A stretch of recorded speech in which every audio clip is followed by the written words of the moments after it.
penghapus aku, Bu. Dona, kamu kan udah gede. Kamu itu harusnya ngalah. Kasih ke adekmu. Sini. Sini aku. Sini kasih Ibu. Dona mau lanjut kuliah ya, Bu? Apa? Kuliah? Emangnya kamu pikir biaya kuliah itu nggak mahal, ha? Adekmu itu masih sekolah, masih butuh biaya.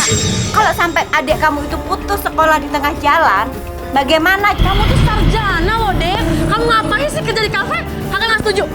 Gue kerja di sana tuh karena di sana banyak orang luar. Dan lu tahu kan cita gue tuh pengen nikah sama orang luar negeri.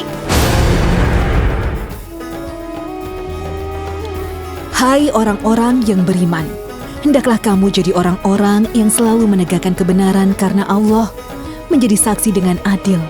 Dan janganlah sekali-kali kebencianmu terhadap suatu kaum mendorong kamu untuk berlaku tidak adil. Berlaku adillah, karena adil itu lebih dekat kepada takwa. Dan bertakwalah kepada Allah, sesungguhnya Allah Maha mengetahui apa yang kamu kerjakan. Quran Surat Al-Maidah ayat 8.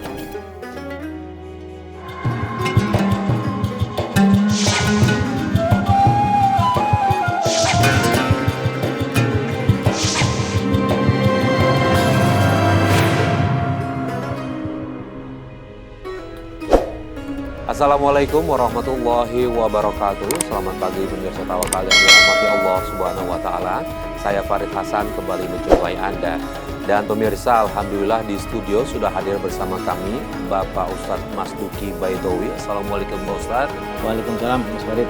Ya, terima kasih Pak Ustadz sudah hadir di Tawakal. Bagaimana kabar Pak Ustadz, sehat? Kabar saya sehat, mudah-mudahan Mas Farid sehat. Amin, insya Allah juga. Terima kasih Pak Ustadz. Ya, sehat. Dan pemirsa, selain Bapak Ustadz Masduki Baidowi juga sudah hadir bersama kami seorang narasumber bernama Mbak Dona. Assalamualaikum Mbak Dona. Waalaikumsalam. Baik, seperti kita lihat tadi di awal pemirsa, itu adalah reka adegan dari kasus yang menimpa Mbak Dona. Nah, Mbak Dona punya masalah kehidupan seperti apa sehingga Mbak Dona datang ke Tawakal seperti ini? Saya punya masalah di keluarga. Saya serasa dianaktirikan oleh ibu kandung saya sendiri. Kenapa Mbak Dona bisa merasakan hal seperti itu? Padahal kan itu ibu kandung ya? Iya, saya tidak tahu ya kenapa saya selalu dianaktirikan. Ya, saya bertiga saudara. Saya anak pertama dari 2 adik saya. Artinya Mbak Dona merasa kasih sayangnya kurang gitu, beda dengan adik-adik? Beda sekali. Saya sama adik saya cuma beda 1 tahun saja. Beda 1 tahun. Salah satu contohnya seperti apa sehingga Mbak Dona merasa seperti itu? Saya pernah waktu masih kecil rebutan penghapus sama adik saya. Itu padahal penghapus saya direbut sama adik saya. Setelah ibu saya pulang, malah adik saya yang dibelain. Terus dibawain mainan, sedangkan saya nggak dikasih mainan. Dek, penghapus kakak mana, Dek? Kakak pakai karet aja, penghapus aku hilang. Ini kan penghapus kakak. Jangan. Balikin. Ih, balikin. Jangan. Jangan. Ini ada apa sih kalian tiap hari kerjaannya ribut aja? Kakak tuh, Bu, ngambil penghapus aku. Ini kan penghapus aku, Bu. Dona, kamu kan udah gede. Kamu itu harusnya ngalah. Kasih ke adekmu. Sini. Sini aku. Sini kasih Ibu. Makasih ya, Bu. Oh ya, ada hadiah buat kamu. Teng. Yeay. Cakep kan? Makasih ya, Bu. Bu, aku mana, Bu? Kamu kan udah gede. Kamu ngalah sama adekmu. Sana kamu masuk. Bu. Pernah bertanya kenapa kok ibu memperlakukan Mbak Dona seperti itu? Pernah bertanya tidak? Saya bertanya sih enggak, cuman kadang saya baru-baru ini aja nanya ke ibu saya. Sampai detik ini pun tetap masih seperti itu. Setelah kita dewasa pun tetap masih seperti itu. Oke, dari Dona bertanya ke ibu jawabannya apa? Jawabannya enggak dibeda-bedain, kata dia. Dia selalu bilang enggak dibeda-bedain. Tapi saya ngerasa memang dibeda-bedain. Seperti adik saya sekarang pun jadi jadi ngerasa raja di rumah. Kalau ngerjain kerjaan rumah tuh, padahal kita udah bagi tugas nih Pak Ustadz ya. Tetapi tetap adik saya selalu merintah saya. Dan kerjaan dia pun tetap saya yang ngerjain di rumah. Dan Seperti nyapu, ngepel. ibu tahu itu? Tahu. Tahu, terus ibu nggak komentar Enggak, apa-apa. enggak. Nah sementara ayah sendiri, ayah tahu kalau Mbak Dona Ayah merasakan nggak hal tahu. seperti itu. Ayah nggak tahu. Mbak Dona juga nggak bilang? Enggak. Oke, baik. Pak Ustadz, ini Pak Ustadz ada seorang anak merasa tidak disamakan perlakuannya dengan adik-adiknya nih Pak Ustadz. Dan kalau boleh bertanya nih Pak Ustadz, boleh nggak sih anak menganggap seperti itu ke orang tua sendiri? Iya, itu saya kira pengalaman yang menarik ya, Ya. dari adik Dona ya, Ya. tentang kehidupan sebuah keluarga. Dan ini juga pelajaran buat para pemirsa semuanya, para orang tua yang sekarang sedang mungkin menjalani sebagai tugas-tugas mulia di keluarga ya, untuk bagaimana agar orang tua itu harus bersikap adil kepada anak. Di dalam surat Al-Maidah misalnya ditegaskan, wala yajrimannakum sana'ana qaumin ala alla ta'dilu wa'dilu huwa aqrabu littaqwa. Disebutkan dalam firman Allah bahwa janganlah sekali-sekali engkau hanya karena tidak suka kepada seseorang atau kepada kelompok atau kepada kaum, karena tidak suka lantas Anda mengadili, memutuskan dengan putusan yang tidak adil. Itu tidak boleh. Karena apa? Allah berfirman bahwa keadilan itu lebih mendekatkan kepada takwa. Lebih mendekatkan kepada takwa. Dan Allah Maha tahu itu dan sangat teliti terhadap apa yang dikerjakan oleh hamba-hambanya. Jadi seorang ibu memang tidak boleh ya melakukan satu tindakan yang tidak adil. Walaupun juga harus kita katakan, adil itu sangat subjektif, sangat subjektif. Bisa jadi adik Dona mungkin merasa tidak diperlakukan adil, tetapi sebenarnya bagi si ibu mungkin sudah dianggap itu sebagai sebuah tindakan yang adil. Ketepatan adik Dona laki atau perempuan? Perempuan, Pak Ustadz. Perempuan juga. Yang muda juga? Beda 1 tahun aja sama Dan saya. yang nomor 3 laki perempuan? Laki. Oh laki. Saya cuma berpikir begini Pak Ustadz, mungkin memang semasa sekolah adik saya lebih unggul pintar daripada saya. Oh. Dia juara 1, tapi saya walaupun nggak dapat juara 1, tapi saya juara 3. Iya. Ya, saya juara 3 dari SD sampai SMA, sedangkan adik saya juara 1, terus dari kelas 1 SD sampai SMA juga. Mungkin di situ dia lebih sayang sama adik saya, mungkin karena lebih pintar. Iya. Tapi saya juga nggak pernah turun dari juara 3. Iya. Nggak bodoh-bodoh banget sih. Kisah seperti itu bagaimana ini Mas? Iya, yang pertama saya kira memang adik Dona tetap saja harus mengembangkan apa yang disebut dengan prasangka baik, husnudzon kepada orang tua. Pertama penting, karena ada satu hadis sahih yang mengatakan ana inda dzanni abdi bi. Saya Allah berfirman dalam hadis itu, hadis qudsi. Hadis qudsi itu artinya sabda Allah yang langsung kepada Rasulullah. Lalu Nabi Muhammad mensabdakannya kepada para sahabatnya. Ana Allah maksudnya saya, inda wadni abdi bi, menurut persangkaan baik hamba-hambaku. Jadi memang kita disarankan oleh Allah, apalagi kepada orang tua ya, kepada orang tua memang kita harus berprasangka baik. Kenapa kita harus berprasangka baik? Karena keluarga itu adalah sebuah titik awal dari kehidupan kita, gitu ya. Dan untuk selalu berdoa baik kepada kedua orang tua kita, walaupun perasaannya adik Dona merasa tidak diperlakukan adil. Kita disarankan untuk selalu mendoakan baik, gitu ya. Sebaliknya, saya kira orang tuanya adik Dona, saya kira juga mesti melakukan koreksi diri juga. Harus melakukan koreksi diri karena memang kadang-kadang tidak sadar kita sebagai orang tua ya tanpa sadar terkadang sudah memilah-milah anak-anak kita. Pak Ustadz, yang menjadi pertanyaan dari saya adalah kan kita nggak tahu nih Pak Ustadz kalau kita tidak berlaku adil menurut anak-anak kita. Betul. Ketika seperti itu apa yang harus kita tanya ke anak kita nih? Apakah ada dialog 2 arah kah? Atau kita bertanya ke orang lain kah untuk mencari tahu itu Pak Ustadz? Saya kira kalau kita harus melakukan dialog 2 arah itu lebih baik. Jadi terbuka kepada anak, apalagi di zaman seperti sekarang. Itu saya kira kita tidak boleh lagi bermain top down ya. Tidak boleh anak melakukan protes terhadap orang tua. Itu saya kira tidak berlaku lagi saat ini. Saat ini itu anak-anak sudah mendapatkan informasi yang beragam. Perspektifnya saya kira anak-anak kita sekarang juga sudah lebih luas. Bahkan secara gizi pertumbuhannya lebih cerdas. Sehingga dengan demikian maka cara mendidik anak-anak kita ke depan itu memang harus lebih terbuka. Nah, buat Mbak Dona sendiri, Ibu berarti komunikasi kurang baik dengan Mbak Dona ya? Kurang ya? Kurang. Nah, ketika tadi kan Mbak Dona juga di awal menyebutkan bahwa sering ribut sama adik ya, begitu ya? Nah, ketika ribut sama adik, yang paling terbayang sama Mbak Dona, apa sih perbedaan perlakuan ibu ke adik sama Mbak Dona yang paling Mbak Dona rasakan? Perbedaannya selalu ngebelain adik. Dan yang paling banget, yang ngerasa banget dibeda-bedain pas kita tamat SMA, saya minta dikuliahin. Saya udah bilang sama ibu, saya pengen kuliah, saya bilang gitu kan. Terus ibu saya bilang, kamu gak usah kuliah, katanya gitu. Adik kamu aja yang kuliah nanti, kata dia. Ya di situ saya ngerasa, ya sudahlah mungkin karena adik saya yang pintar kali ya Pak ya. Akhirnya ya adik saya yang dikuliahin ya.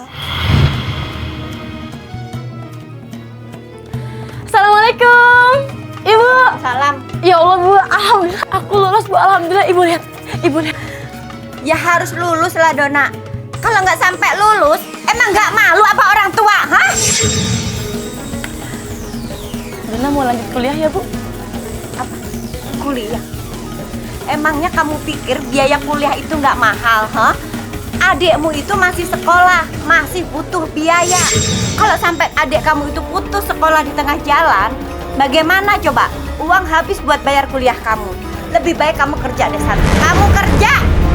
Atau kalau enggak, kamu kawinin aja. Hah? Gimana? Bu, tapi teman Dona pada kuliah semua Bu. Alah, berisik banget sih kamu. Hai sayang. Ibu, aku coba lihat. Sebenarnya pinter banget nih. Iya dong. Dapat lagi sana. Nanti kalau aku kuliah ya. Ya tenang aja. Nanti kalau kamu kuliah, ibu bakalan bayarin semuanya dimanapun kamu kuliah. Bener? Yeay, sayang ibu. Bu, kenapa dia boleh kuliah sedangkan Dona nggak boleh kuliah Bu? Kenapa? Dona, beda ya kamu sama adik kamu. Berisik kamu, sana masuk.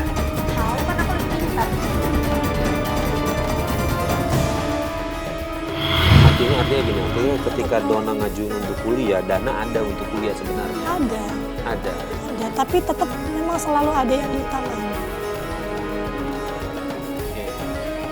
Pak Ustadz, kalau kondisi seperti ini Pak Ustadz, ayahanda ini tidak tahu mengenai hal ini. Jika misalnya mungkin seorang anak memutuskan untuk melaporkan ini ke ayahandanya, boleh nggak Pak Ustadz? Harus, saya kira anak harus melaporkan kepada orang tua laki-laki ya. Karena apa? Karena pelindung keluarga itu ayah.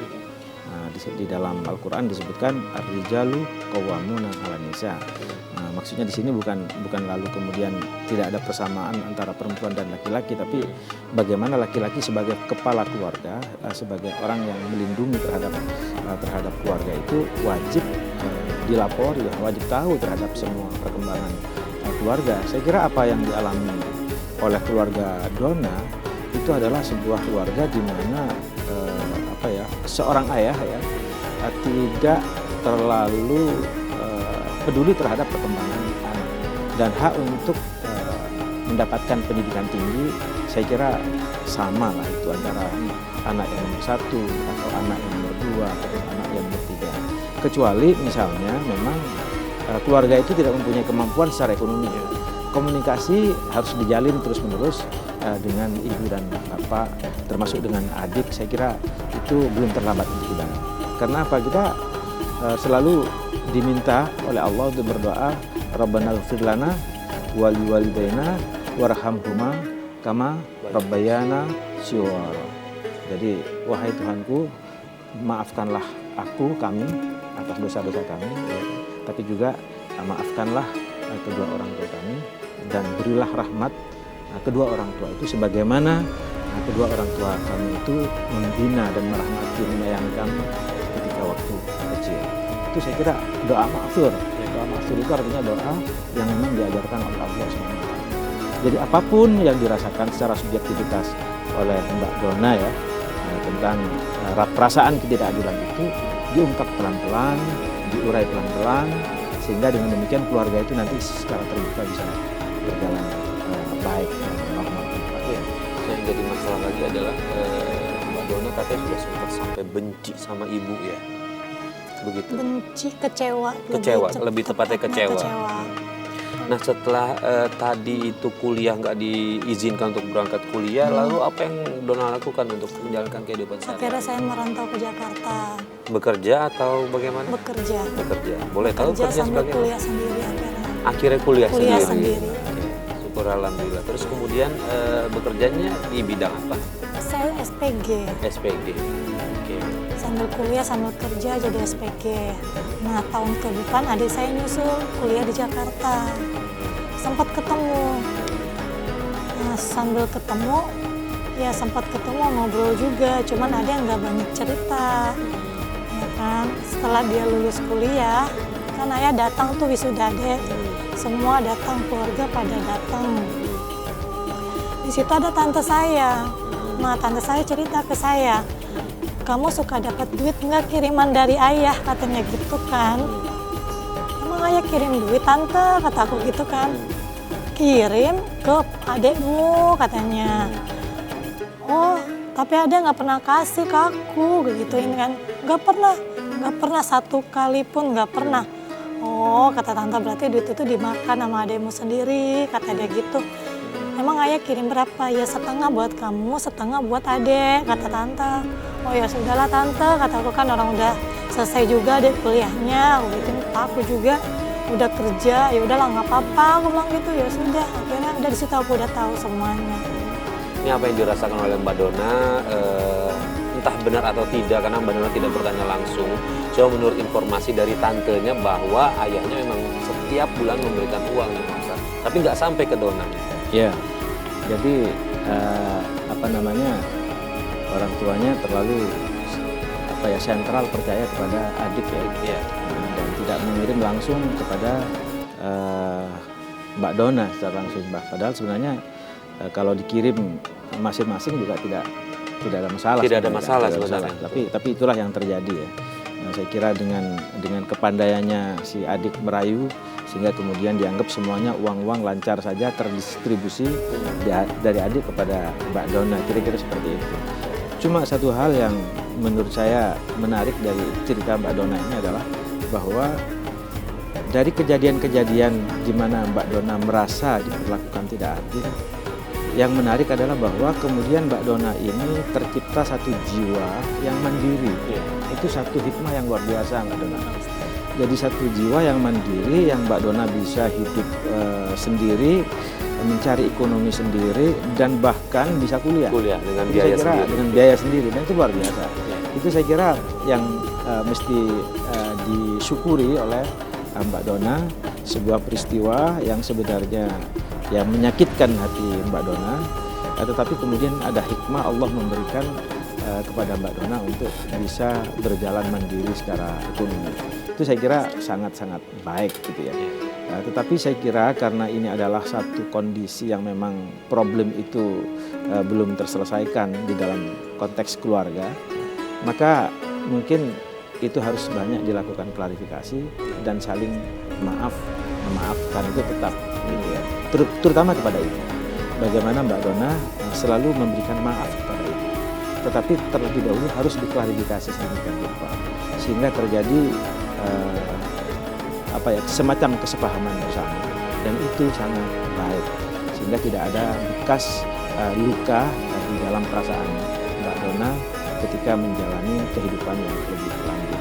Itu juga sangat penting. Kenapa? Karena kalau misalnya nanti terjadi perpisahan selamanya, karena setiap orang dari kita itu pasti akan mengalami perpisahan selamanya, jangan sampai terjadi ada kesalahpahaman itu. Karena itu menyangkut soal hak adami kita. Hak adami dalam hidup manusia itu ada yang disebut dengan hak Allah dan ada yang disebut dengan hak adami. Hak Allah itu kalau kita mempunyai kesalahan pada Allah, kita gampang kita minta maaf. Asalkan kita minta maafnya itu dengan taubatan nasuha, maka Allah dipastikan itu akan memaafkan kita kalau kita betul-betul bertobat. Tetapi kalau yang menyangkut hak adami gitu ya, yang menyangkut kesalahpahaman, perasaan ataupun utang-piutang dan segala macam gitu ya. Contoh tadi Mbak Dona mestinya mendapatkan hak kiriman dari orang tua, dari ayah, ternyata tidak. Saya kira itu harus diklarifikasi bagaimana supaya itu selesai semua hak-hak Adam itu. Karena kalau misalnya nanti meninggal gitu ya, hak Adam ini belum selesai, justru itu menjadi masalah.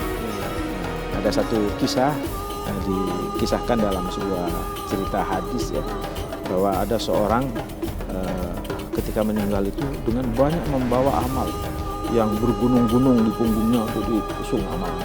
Tapi ketika di hari mahsyar kelak gitu ya, amalnya itu habis dipotong oleh kanan kiri oleh orang-orang yang disakiti. Jadi orang yang disakiti itu oleh malaikat kan dicatat semuanya itu. Oh itu pindah ke sini, pindah ke sana, pindah ke sini, habis amalnya itu. Karena apa? Karena hak adaminya tidak diselesaikan di dunia. Nah ini harus menjadi kewaspadaan kita, baik kita dalam kita berteman, ataupun kita berkeluarga, ataupun dalam hubungan berbisnis, dengan relasi, semuanya kita harus permaafan, penyelesaian hak adami itu.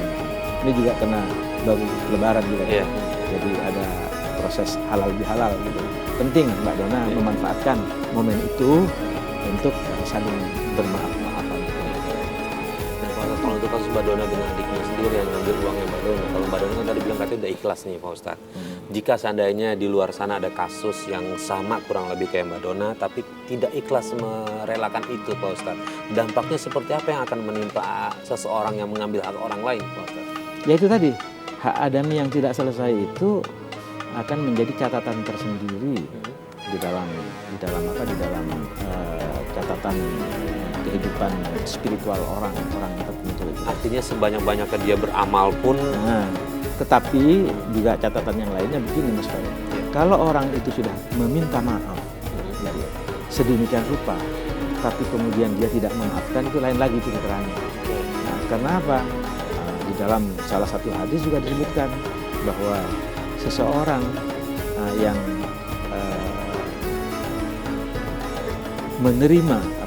menerima permaafan kawannya, lalu kemudian dia tidak memberikan maaf, itu artinya sombong. Dan orang sombong itu paling tidak disukai oleh Allah SWT. Perilaku sombong itu adalah perilaku setan. Setan itu salah satu perilakunya kenapa Allah tidak suka, itu adalah sombong. Dan sifat sombong itu harus betul-betul kita mohonkan kepada Allah istighfar agar di hati kita itu tersingkir. Jadi tidak selayaknya untuk tidak memaafkan bagi seorang hamba apabila kawannya itu sudah meminta maaf, agar kita tidak membawa sifat-sifat setan. Kira-kira seperti itu. Dona sendiri masih berkomunikasi dengan adiknya? Sampai waktu itu masih. Sampai waktu itu masih. Lalu kemudian setelah adiknya lulus kuliah, dia kemana? Dia nikah sama orang luar negeri. Dia nikah dengan orang luar negeri. Dia tidak bekerja dulu? Dia sempat bekerja di salah satu kafe. Dia kerja di klub malam. Saya ngelihat dia waktu itu pakai baju seksi. Ya. Saya sempat tegur, kamu ngapain kerja di sini? Saya bilang gitu kan. Kan kamu sarjana, saya bilang gitu kan. Kamu pintar bahasa Inggrisnya, saya bilang gitu kan. Kamu bisa dong cari kerjaan yang lebih baik. Di sini cari duit lebih gampang, dia bilang gitu, lebih cepet. Dia suka dikasih tips katanya sama orang-orang di sana. Ya kalau saya sih sempat marah sih saat itu, cuman kamu mah marah-marahin saya. Orang tua ibu aja nggak ngelarang saya kok, kata dia gitu. Ya udah nanti saya coba tanya ke ibu, apa ibu ngelarang kamu apa enggak, kamu kerja kayak gini. Nggak akan percaya dia sama omongan kamu, kata dia gitu. Dia lebih percaya sama omongan saya, kata dia gitu.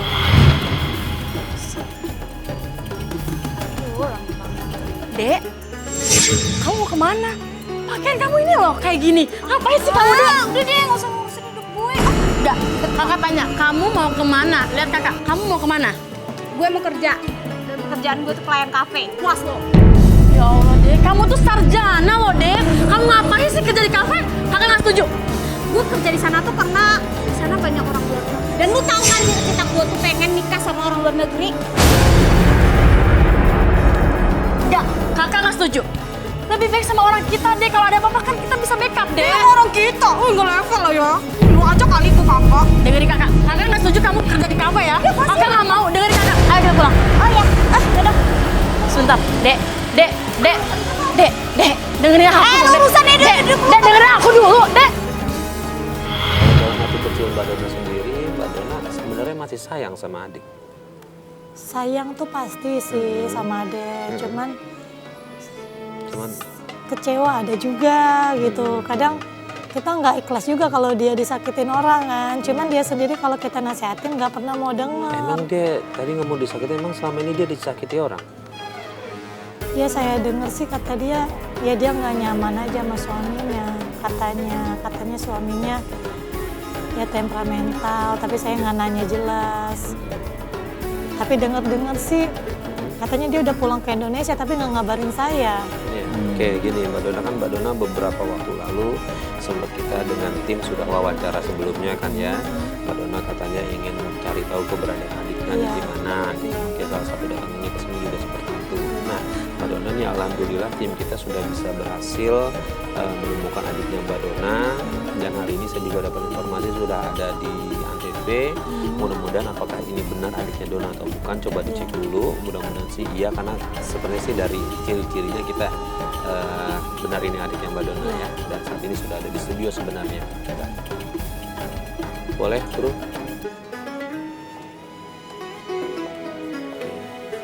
Waalaikumsalam. Pak Ustadz. Ya, Coba Mbak Dona dilihat. Kak, maafin aku kak. Alhamdulillah. Kamu Aku pulang? banyak dosa sama kakak. Kapan kamu pulang deh? Udah lama kak, aku malu kak. Aku kabur dari suami aku. Emang suami kamu kenapa? Suami kamu kenapa deh? Suami kamu Panjang kenapa? ceritanya kak. Di sana aku selalu disiksa sama suami aku.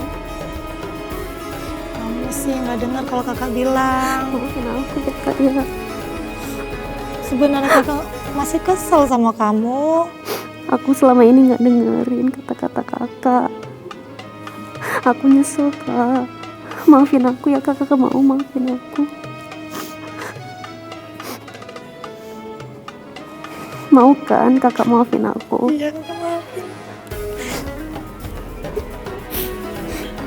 Iya kakak maafin kamu deh.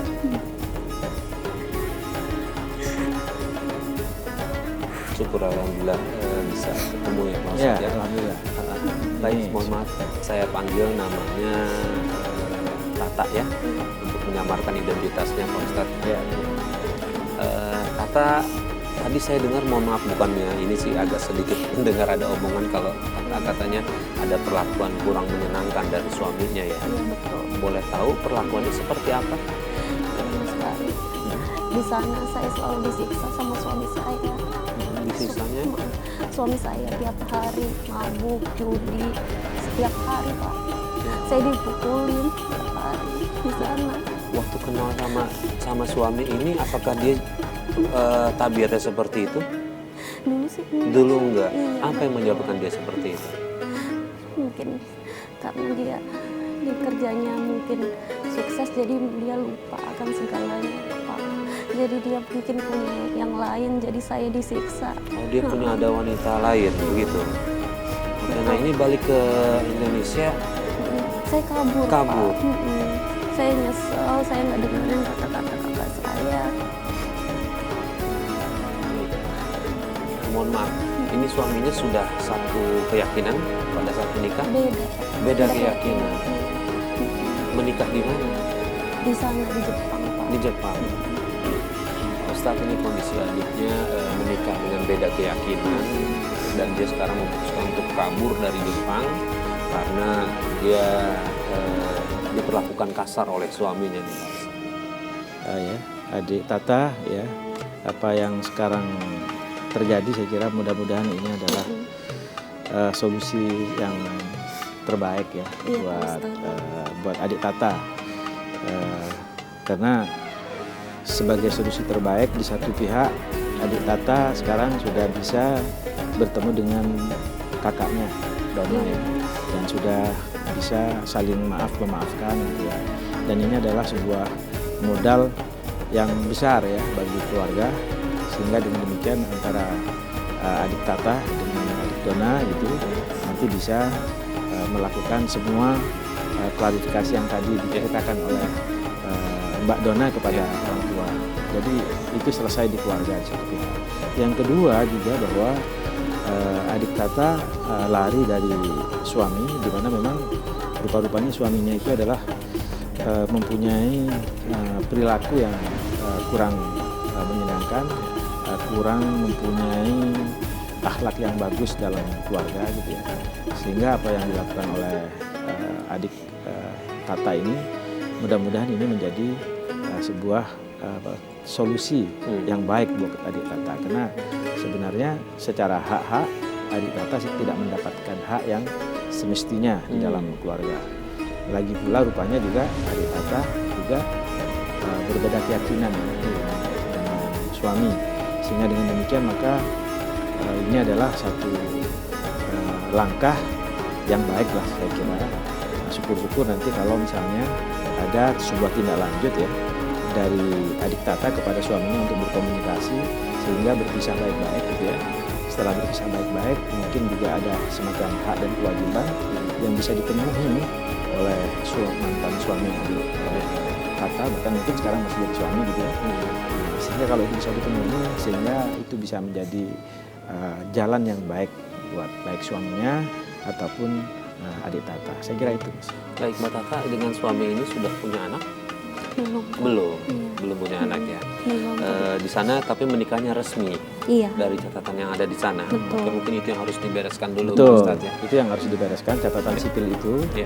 Dan kalau catatan sipil itu bisa dibenahi dan diperbaiki, diambil sebagai sebuah jalan gitu ya untuk berdamai tapi berpisah secara baik-baik, itu saya kira akan sangat baik. Sehingga dengan demikian itu artinya kan ada semacam penanganan negara ya, karena itu adalah catatan sipil negara. Dan saya kira kalau ini negara Jepang pasti dia punya kepedulian untuk bagaimana melindungi orang-orang yang memang mempunyai hak dan kewajiban untuk bisa baik. Ya, apalagi ini korban tindakan kekerasan Ya, juga yang dirasakan ya. Terakhir nih Pak Ustadz, mohon maaf saya bertanya seperti ini, ada nggak sih kaitannya Pak Ustadz dengan apa yang perilaku yang dilakukan oleh Mbak Tata dengan kehidupannya dia yang kurang beruntung seperti ini Pak Ustadz? Ya memang yang namanya konsep baik dan buruk itu bisa berlaku kapan saja. Tetapi yang sudah pasti kalau di dalam ajaran agama kita itu adalah konsep baik dan buruk, apa yang dilakukan baik saat ini itu akan mendapatkan balasan kebaikan nanti di akhirat. Apa yang diperlakukan buruk saat ini maka juga nanti perlakuan buruk tindakan buruk dari seorang itu juga akan mendapatkan balasan nanti di akhirat. Tetapi juga tidak jarang gitu ya bahwa tindakan baik ataupun tindakan buruk itu juga mendapatkan balasannya saat ini juga. Walaupun ya catatan saya di sini tidak berlaku sebagaimana orang percaya saat ini mengenai hukum karma. Iya. Karena hukum karma itu tidak ada dalam konsep Islam gitu ya. Jadi bahwa tindakan dibalas baik itu atau dibalas buruk itu bisa terjadi di dunia ini, tapi juga bisa terjadi di akhirat nanti, itu udah pasti. Baik, terima kasih Pak Ustadz atas semua penjelasannya. Mudah-mudahan ini sangat bermanfaat. Mudah-mudahan jauh ke depannya jauh lebih baik lagi. Dan yang paling penting adalah silaturahmi harus tetap terjalin. Ya, berjalan. Ya. Sama dengan orang tua juga kurang lebih seperti itu. Tetap dikaitkan erat dengan hubungan dengan orang tua. Terima kasih sudah hadir bersama kami di Tawakal. Dan pemirsa, akhirnya sampai di sini Tawakal. Saya Farid Hasan undur diri. Wabillahi taufiq wal hidayah. Wassalamualaikum warahmatullahi wabarakatuh.